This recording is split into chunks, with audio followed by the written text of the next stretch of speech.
Hey, what's up guys? This is Anthony from Anthony's Customs, and for this review we are looking at my newest custom, which it's really not a full custom, it's just a repaint of the newest Build-A-Figure Thanos.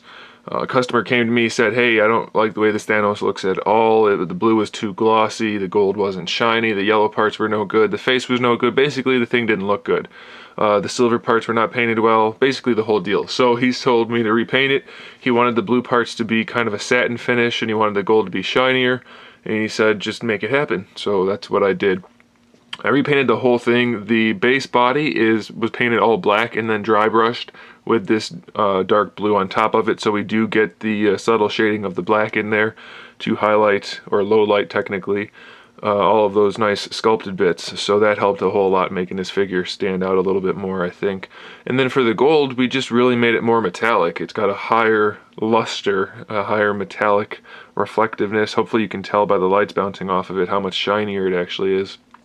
It really looks better. And I'm not just trying to say my work looks better than, or I'm not trying to say how good my work looks. I'm just saying how much better the figure could have been just by being done in the right colors. You know, it would have been so much easier for them to just do it. And I would have been happy to not have to do this for people, because then I'd get to own one too. But anyway, my point is, the gold being actually gold makes it look so much better. Not having blue parts peeking through all over the place and just being a really dull gold just didn't look good. So I'm really glad I was able to do this. And then the yellow parts going throughout the armor, it was really bland and kind of like a lemon yellow translucent paint job. Didn't look good. So I went through it with a much more vibrant yellow to give it a higher contrast, to make it look a little bit more like it was actually glowing. And then for the face, I had to repaint all of the gold, of course, because that was just really horribly done. Then the face itself, the purple part, looked like he had leprosy before. I actually have a spare head from this guy. I don't have the rest of the figure to show you, unfortunately, to compare them.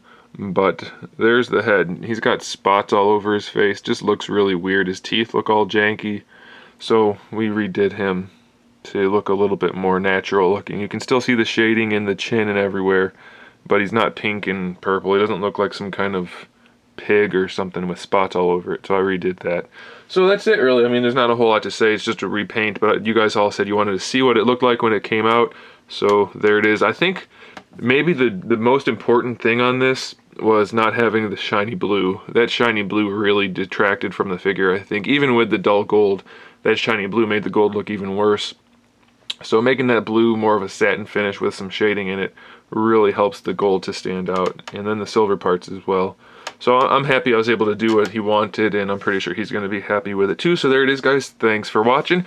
I believe this wave is still available at Big Bad Toy Store, so if you haven't gotten it yet, you might want to pick it up before they start to sell out of some of these more, or because of some of these figures like Hulk or Spider-Woman. I think people are going to want those, so they may end up buying whole cases, which might leave you in the dust. So grab them before they can't be grabbed anymore. Make sure you subscribe to the channel so you can see my upcoming figure reviews, custom figures, and other good stuff. And in the meantime, keep collecting.